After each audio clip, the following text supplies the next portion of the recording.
চিৰাঙত কংগ্ৰেছ এৰি বিপিএফলৈ গৈছে বহুকেইগৰাকী নেতা আৰু কৰ্মী। কোকৰাঝাৰ জিলা কংগ্ৰেছ সভাপতি সম্পাদক গৈছে বিপিএফলৈ। সামখাইবাৰীৰ বাথৌ খেৰাই ৰিজৰ্টত যোগদান সভা। হাগ্ৰামা মহিলাৰীয়ে আদৰণি জনালে সকলোকে। কংগ্ৰেছ, ইউপিপিএল, বিজেপি, জিএছপিৰ পৰাও যোগদান কৰিছে বিপিএফত।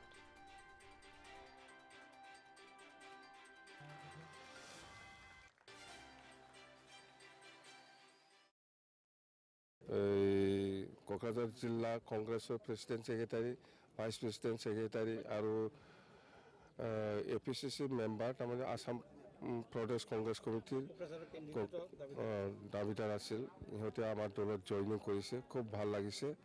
আৰু বাকী সেইফালে নিচিমা সমষ্টিৰ পৰাও বহুত ইউপিপিএল আৰু বিজেপি সোমাইছে।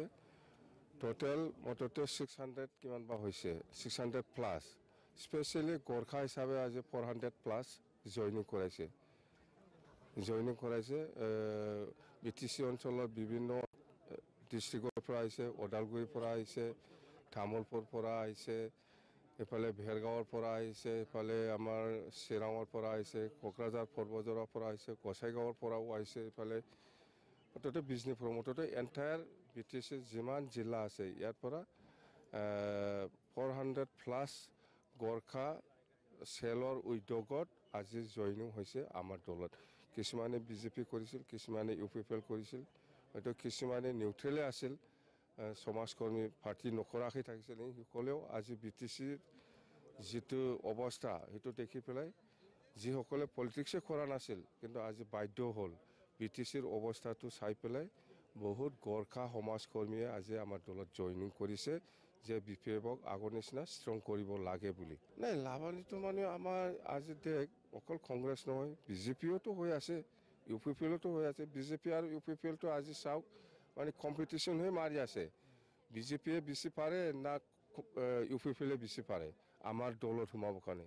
এই দুটা দলটো কম্পিটিশ্যনহে মাৰি আছে, অকল কংগ্ৰেছৰ কথা নহয়। কংগ্ৰেছটো আজি ডিষ্ট্ৰিক্ট কমিটিৰ প্ৰেছিডেণ্ট ছেক্ৰেটাৰীয়ে সোমাইছে, খুব ভাল কথা। আৰু বহুত কংগ্ৰেছ নেতা আৰু আমাৰ দলত আহিব।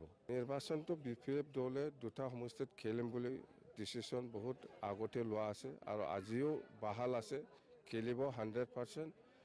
আৰু আমি আজি যিটো দেখিবলৈ পাইছে বিপিএফ দলৰ পজিশ্যনটো দৰং ওদালগুৰিটো বহুত ভাল, 1 নম্বৰ পজিশ্যনত আছে, কোকৰাঝাৰতো 1 নম্বৰতে আছে। মুঠতে দুটা সমষ্টি আমি জিকিব লাগে হিচাপত। মই কৈছোঁ দিছপুৰক আপুনি দোষ দি লাভ নাই, ইহঁতে দোষ দিব বিচাৰিছে না।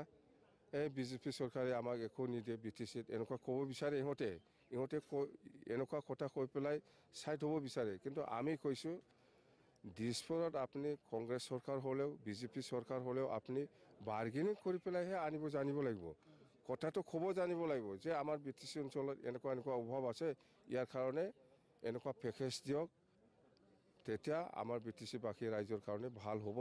এনেকুৱা যদি বাৰ্গেনিঙেই নাই,